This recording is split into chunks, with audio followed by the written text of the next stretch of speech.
राजनीतिक गलियारों में एक चर्चा और है कि भारतीय जनता पार्टी चाहती है कि दुष्यंत चौटाला अपनी जेजेपी पार्टी को लेके वापस चले जाएं और ये गठबंधन टूट जाए। बीजेपी के लोग भी इस तरीके की बयानबाजी कर रहे हैं, कई बड़े नेता भी इस तरीके की बयानबाजी कर रहे हैं कि सुदेश भाई, अखबारों के मैं कुछ पन्ने पलट रहा था, सोशल मीडिया पे कुछ चेक कर रहा था, तो मनोहर लाल खट्टर को महेंद्रगढ़ में 4 घंटे तक बंधक बना के रखा एक मुख्यमंत्री को। ये शायद देश का पहला, इतिहास में पहला एक उदाहरण रहा होगा। अभी नवंबर की बात है, यहाँ से गृह मंत्री और स्वास्थ्य मंत्री अनिल विज हैं, वो मुख्यमंत्री पर लगातार हमलावर हैं, क्योंकि हरियाणा के मैंने सुना है कि सारे सरपंच और नाराज हैं। हंसी से पता लग रहा है कि आपको भी पता है कि सरपंच तो नाराज हैं ही। उनका जो फंड रिलीज होता था उसमें कटौती करके उसको 50% कर दिया। तो पहली बार इतिहास में यह भी रहा कि हरियाणा की बेटियां न्याय के लिए जंतर मंतर पर बैठी रही। आपके मुख्यमंत्री मनोहर लाल खट्टर जी एक शब्द नहीं बोल पाए, पता नहीं कौन सी कुल्फी चूस रहे थे वो, और ना ही भारतीय जनता पार्टी का कोई नेता एक भी शब्द उन बेटियों के लिए बोल पाया। हरियाणा के मुख्यमंत्री मनोहर लाल खट्टर के मीडिया चीफ सुदेश कटारिया जी आज हमारे साथ हैं। इनसे बातचीत करते हैं कि 2024 में यहाँ लोकसभा चुनाव भी हैं और विधानसभा चुनाव भी हैं। पिछले 3 दिन से हरियाणा की गलियां छान रहा हूं, लोगों से पता कर रहा हूं कि सरकार से लोग खुश हैं या नाराज हैं। तो अचानक से मुलाकात हुई, इन्हीं से बातचीत करवाते हैं। सुदेश भाई, मैं हरियाणा में जब घूम रहा हूं तो मैंने पता किया कि लोग मनोहर लाल खट्टर सरकार से नाराज हैं, और नाराजगी इस कदर है कि अगर आप नाम लो तो लोग बिखर जाते हैं। क्या कारण है ये? मुझे लगता नहीं, लगता है मुझे या तो आप हरियाणा में घुसे नहीं, और घुसे हैं तो मुझे लगता नहीं कि आप हरियाणा की गलियों में घूमे हैं। हरियाणा, अगर मैं प्रदेश की बात करूं तो इतिहास में पहली बार हरियाणा 1966 में बना। 1966 में हरियाणा बनने के बाद पहला ऐतिहासिक मुख्यमंत्री, पहला ईमानदार मुख्यमंत्री, पहला संत मुख्यमंत्री, 9 साल के बाद मुख्यमंत्री रहते हुए हरियाणा जैसे प्रदेश में एंटी इनकम्बेंसी बहुत जल्दी आती है, लेकिन आज हरियाणा प्रदेश में उल्टा है। आप जैसे-जैसे हरियाणा प्रदेश में घुसोगे तो एंटी इनकम्बेंसी नहीं, प्रो इनकम्बेंसी है। आज मनोहर लाल जी को जनता चाहती है, युवा चाहता है, बुजुर्ग चाहते हैं, किसान चाहते हैं। उसका एक बड़ा महत्वपूर्ण कारण आपको बताता हूँ। मुझे लगता है आप हरियाणा में नए-नए अभी आए हैं, राजस्थान से बिलॉन्ग करते हैं, अभी हरियाणा की धरा पे घुसे हो आप। आपका हरियाणा का टेम्परामेंट पता चलेगा, यहाँ की राजनीति किस प्रकार से पता चलेगी। हरियाणा जैसा प्रदेश, जहाँ पूरे हिंदुस्तान में ये जाना जाता था मनोहर लाल जी के कार्यकाल से पहले, किस प्रकार से भ्रष्टाचार चरम सीमा पे यहाँ होता था। कैसे-कैसे लोग हज़ारों करोड़ का घोटाला करके आज ईडी और सीबीआई के चक्कर लगा रहे हैं। ऐसी व्यवस्था को धराशायी करने वाला ऐतिहासिक और ईमानदार मुख्यमंत्री प्रदेश को पहली बार मिला, जिसने कहा मैं बनने के बाद सत्ता परिवर्तन तो बहुत बार हुए लेकिन व्यवस्था परिवर्तन नहीं हुआ। पहली बार इतिहास में हरियाणा जैसे प्रदेश में व्यवस्था परिवर्तन करने का काम मनोहर लाल जी ने किया। उन्होंने कहा कि मैं जो लचर व्यवस्था यहाँ पर है, भाई भतीजावाद, क्षेत्रवाद, जो भी मुख्यमंत्री आए चहेतों को नौकरी, चहेतों को काम, सबसे पहले उसने उस गली सड़ी व्यवस्था को धराशायी करने का काम किया। उसने कहा कि मुख्यमंत्री बनने के बाद मैं योग्यता के आधार पर नौकरी दूंगा। हरियाणा जैसे प्रदेश में योग्यता के आधार पर नौकरी देना बहुत बड़ी बात थी, बहुत बड़ी बात थी। आज आप हरियाणा प्रदेश में घूम के देखो, पता चलेगा युवाओं के सर पर कैसा जादू चढ़कर बोल रहा है। जहां आपका इशारा है, मैं दूसरी तरफ लेके चलता हूं कि जिन लोगों पे आपका इशारा है, जिन राजनीतिक पार्टियों पे और जिन नेताओं पे आपका इशारा है, सरकार में उन्हीं लोगों के परिवार के सदस्य को आपने उप मुख्यमंत्री भी बना के रखा हुआ है। क्या मजबूरी है आपकी कि जिन पे आप आरोप भी लगाते हैं और उन्हीं के साथ गले भी लगते हैं? लोकतंत्र में सबसे बड़ा जनमत है। जनमत जिसके पक्ष में होता है, सरकार उसी की बनती है। पिछले जो विधानसभा चुनाव हुए, उसमें जनमत इस प्रकार से आया कि हमारा चुनावी गठबंधन उनसे नहीं था। आप पता कीजिए, चुनावी गठबंधन हमारा नहीं था, लेकिन लोकतंत्र में जिस प्रकार से जैसी व्यवस्था हुई, जैसे लोगों ने जनमत दिया, लोगों ने जिस प्रकार से दोनों पार्टियों के विधायकों को चुना, तो उसमें स्थायी सरकार चलाने के लिए हमने उनसे गठबंधन किया, हमारा चुनावी गठबंधन नहीं था। अब राजनीतिक गलियारों में एक चर्चा और है कि भारतीय जनता पार्टी चाहती है कि दुष्यंत चौटाला अपनी जेजेपी पार्टी को लेके वापस चले जाएं और ये गठबंधन टूट जाए। बीजेपी के लोग भी इस तरीके की बयानबाजी कर रहे हैं, कई बड़े नेता भी इस तरीके की बयानबाजी कर रहे हैं कि दुष्यंत चौटाला वापस अपने रास्ते चलें और बीजेपी अपने रास्ते।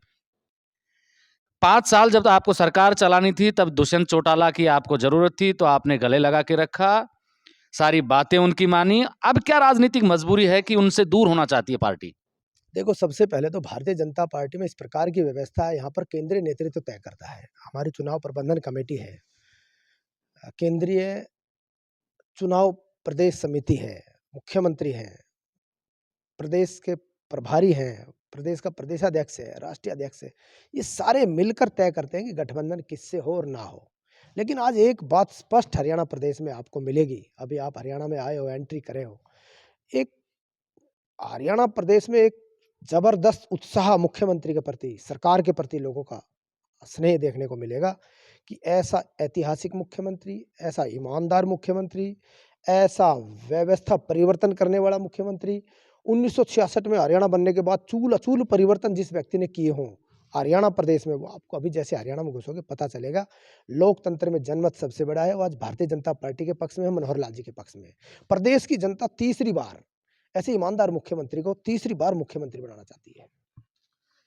सुदेश भाई, अखबारों के मैं कुछ पन्ने पलट रहा था, सोशल मीडिया पे कुछ चेक कर रहा था तो मनोहर लाल खट्टर को महेंद्रगढ़ में 4 घंटे तक बंधक बना के रखा एक मुख्यमंत्री को। ये शायद देश का पहला, इतिहास में पहला एक उदाहरण रहा होगा। अभी नवंबर की बात है, यहाँ से गृह मंत्री और स्वास्थ्य मंत्री अनिल विज हैं, वो मुख्यमंत्री पर लगातार हमलावर हैं। क्या पार्टी में सब कुछ ठीक ठाक नहीं चल रहा? वो तो अभी आप हरियाणा प्रदेश में घुसे हो, प्रदेश की जनता आपको सब बता देगी। लेकिन जिस प्रकार से ओछे हथकंडे विपक्ष के नेता और विपक्षी दल अपना रहे हैं, इन हथकंडों से कुछ होने वाला नहीं है। प्रदेश की जनता आपको सब बताएगी। अभी घुसे हो हरियाणा में जैसे-जैसे घुसोगे प्रदेश की जनता सब बता देगी। आज पूरा विपक्ष की कमर टूटी हुई है। जिस प्रकार से मनोहर लाल जी ने काम किए, जिस प्रकार से व्यवस्था परिवर्तन किया, जिस प्रकार से हरियाणा जैसे प्रदेश में ऐसी व्यवस्था परिवर्तन करके इतने बड़े-बड़े काम करके दिखाए। बड़े कामों से मुझे याद आया कटारिया भाई, बड़े कामों से मुझे याद आया कि अभी मुख्यमंत्री जी ने कोई पोर्टल बनाया है कि आप ऑनलाइन शिकायत कर सकते हो। विपक्ष भी कह रहा है, लोग भी ये कह रहे हैं कि घर के दरवाजे बंद कर लिए और कह दिया कि आप ऑनलाइन जाइए, ऑनलाइन में सुनवाइयाँ होती हैं क्या? सबसे बड़ी सवाल कि नेता क्यों नहीं सुन रहे जनता की, मुख्यमंत्री को इस तरीके से कदम उठाना पड़ रहा है और विपक्ष इस बात को लेके घेर रहा है आपको। बिल्कुल, विपक्ष इस बात का आरोप हमारे पे लगाता आया कि हम पोर्टल की सरकार है, हमें गर्व है हम पोर्टल की सरकार है। ये पोर्टल का जादू है भाई। जहाँ बीपीएल कार्ड, बीपीएल धारक 2.5 लाख हुआ करते थे, आज उनकी संख्या 40 लाख हो गई है। ये उस पोर्टल का जादू और कमाल है। ये मनोहर लाल जी के पोर्टल का कमाल है। आज बुढ़ापा पेंशन लेने वाले लोग लाइन में लेके धक्के नहीं खाते हैं कभी। घर बैठे उनके खाते में पेंशन आ जाती है। आज पासपोर्ट के लिए धक्के नहीं खाने पड़ते। हरियाणा जैसे प्रदेश में पासपोर्ट घर बन के आता है। अगर जाति प्रमाण पत्र आपको बनवाना है तो आपको घर बन के आता है। ये पोर्टल का जादू है। लाइनों में लगकर जो व्यवस्था, लचर व्यवस्था थी, उसको धराशायी करने का काम मनोहर लाल जी ने किया है। हमें गर्व है इस बात पर, हम पोर्टल की सरकार है।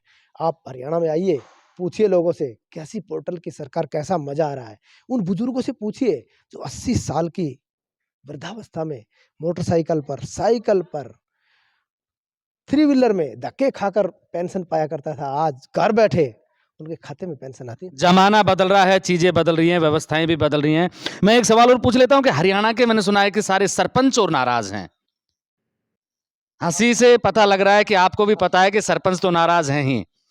उनका जो फंड रिलीज होता था उसमें कटौती करके उसको 50% कर दिया। आपका चेहरा बता रहा है कि सरपंच नाराज हैं। किस तरीके से सरपंचों की नाराजगी को मैनेज कर पाएंगे आप? मैं हंस इसलिए रहा हूँ, वो सरपंच नाराज नहीं, विपक्ष नाराज है। आप जाके सरपंचों से मिलिए।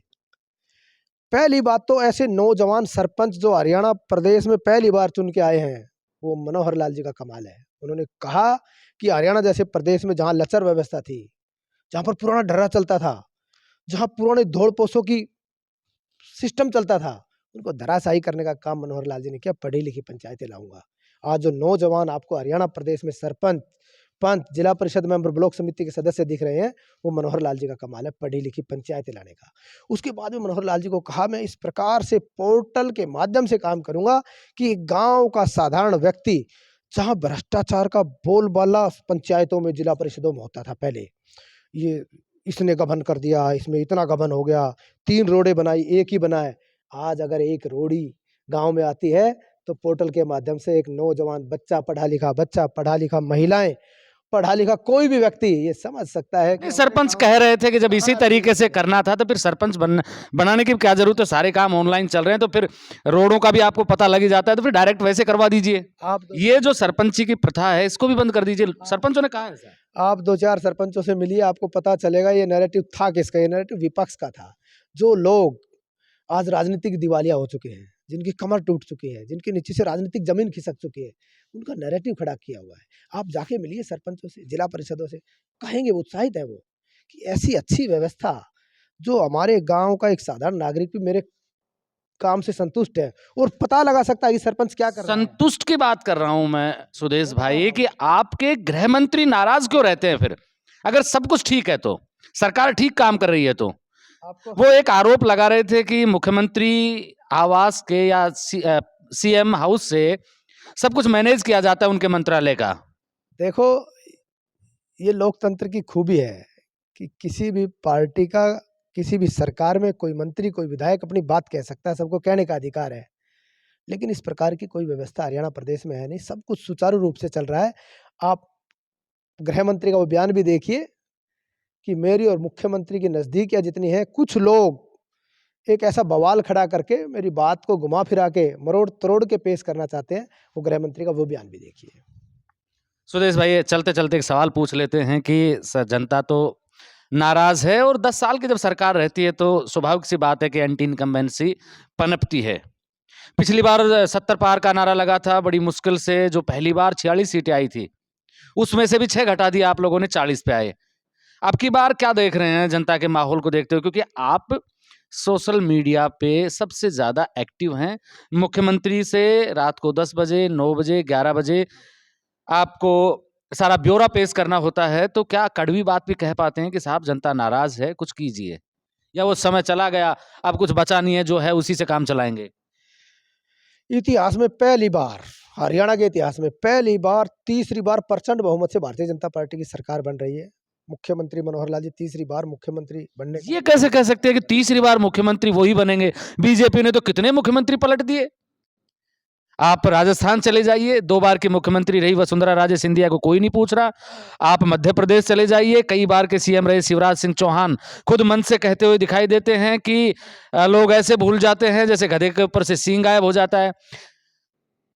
आप कैसे कह सकते हैं कि मनोहर लाल खट्टर ही तीसरी बार मुख्यमंत्री होंगे? चाहा गई चिंता मिटी, मन है बेपरवाह, जिसको कछु ना चाहिए, वही है शहंशाह। एक पहला ऐतिहासिक मुख्यमंत्री ऐसा जिसको कुछ नहीं चाहिए, जिसको संपत्ति के नाम पर 5 जोड़ी कुर्ते पजामे हो। 9 साल के कार्यकाल के बाद, इतने लंबे कार्यकाल मुख्यमंत्री के रहने के बाद 5 जोड़ी कुर्ते पजामे के अलावा अगर कोई 1 इंच जमीन और उनका कोई घर दिखा दो, तो मैं राजनीति से संन्यास लेने का काम करूँगा। मैं लिख के दे रहा हूँ। दूसरी बार मैं बता रहा हूँ, सबसे बड़ा परिवर्तन जो हरियाणा प्रदेश में हुआ, वो व्यवस्था परिवर्तन करने का काम किया है। ऐसी-ऐसी योजनाएँ मुख्यमंत्री मनोहर लाल जी ने बनाई है, जिसका अनुसरण दूसरे प्रदेश, जहाँ हमारी भाजपा की सरकार नहीं, कांग्रेस की सरकार है, वो अनुसरण कर रहे हैं। मैं आपको छत्तीसगढ़ का उदाहरण देता हूँ। इससे पहले छत्तीसगढ़ में कांग्रेस की सरकार थी।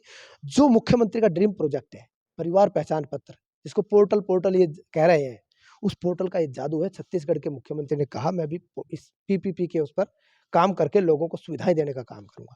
ऐसी चूल-अचूल परिवर्तन मुख्यमंत्री मनोहर लाल जी ने किए। पहली बार इतिहास में ऐसा हुआ जिसने सुप्रीम कोर्ट ने पीठ थपथपाने का काम किया हो। सुप्रीम कोर्ट ने कहा कि पहली बार इतिहास में एक ऐसा मुख्यमंत्री हरियाणा प्रदेश को मिला, जिसने योग्यता के आधार पर नौकरी देने का काम किया, जिसको पहली बार इतिहास में ये भी रहा कि हरियाणा की बेटियां न्याय के लिए जंतर मंतर पर बैठी रही। आपके मुख्यमंत्री मनोहर लाल खट्टर जी एक शब्द नहीं बोल पाए, पता नहीं कौन सी कुल्फी चूस रहे थे वो, और ना ही भारतीय जनता पार्टी का कोई नेता एक भी शब्द उन बेटियों के लिए बोल पाया। राजनीतिक एजेंडा था, सबको पता है। इसमें कुछ ज़्यादा बोलने की आवश्यकता नहीं है। आप जैसे-जैसे हरियाणा में घुसोगे सब कुछ आपको तस्वीर साफ हो जाएगी। आज प्रदेश की जनता ऐसे ईमानदार मुख्यमंत्री को तीसरी बार मुख्यमंत्री देखना चाहती है। उसके आगे मैं बात पूरी नहीं कर पाया, ना कि सुप्रीम कोर्ट ने पीठ थपथपाई। पहली बार इतिहास में हरियाणा प्रदेश में ऐसी-ऐसी योजनाएँ लागू हुई, जिसका अनुसरण केंद्र सरकार ने भी किया हो। एक स्वामित्व योजना, हरियाणा प्रदेश में एक ऐसी योजना आई कि लाल डोरे में भी लोगों को मालिकाना हक होना चाहिए। लाल डोरे में क्या था, बड़ा गोलमाल था यहाँ, जिसका कब्ज़ा उसकी ज़मीन थी, लेकिन मुख्यमंत्री मनोहर लाल जी ने स्वामित्व योजना चलाई कि लाल डोरे में भी चिह्नित करके हम उसको रजिस्ट्रियाँ करवाएँगे। उस योजना को केंद्र ने अडॉप्ट किया है। पहली बार इतिहास में ऐसा हुआ है, जिसको सुप्रीम कोर्ट ने पीठ थपथपाई हो, हाई कोर्ट ने पीठ थपथपाई हो, केंद्र सरकार ने पीठ थपथपाई हो। ऐसे चूल-अचूल करने वाला मुख्यमंत्री प्रदेश को पहली बार मिला है और मैं फिर आपको बता रहा हूँ, हरियाणा प्रदेश के लोग इतना खुश हैं कि प्रचंड बहुमत से तीसरी बार भारतीय जनता पार्टी की सरकार बनाने को आतुर है और चाह रहे हैं कि ऐसा ईमानदार मुख्यमंत्री तीसरी बार भी हरियाणा प्रदेश को मिले। भाई मैं बीजेपी के और कांग्रेस के सब नेताओं से मिला हूँ, राजस्थान में पूरा घूमा हूँ, अब हरियाणा में हूँ।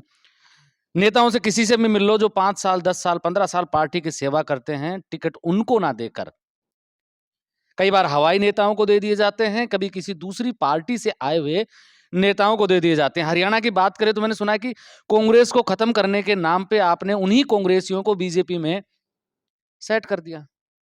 वो जो मूल वर्कर थे भारतीय जनता पार्टी के, वो बेचारे किनारे पे खड़े होकर तमाशा देखते हैं। क्या इसी तरीके से सरकार बना पाएंगे आप?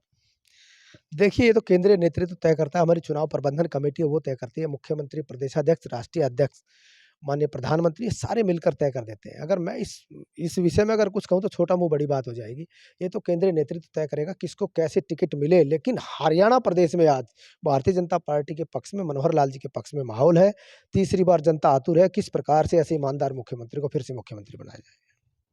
और मेरा आपसे एक निवेदन और कि 10-15 दिन बाद हरियाणा में भ्रमण करके मुझसे मिलना ज़रूर, आप इसकी आउटपुट देना कि हरियाणा के लोग खुश हैं या नाराज़ हैं। आप 10 दिन बाद इंटरव्यू करोगे तो खुद अपने मुँह से बताओगे। मेरा आपसे निवेदन ये है कि 10 दिन घूमने के बाद फिर मिलना।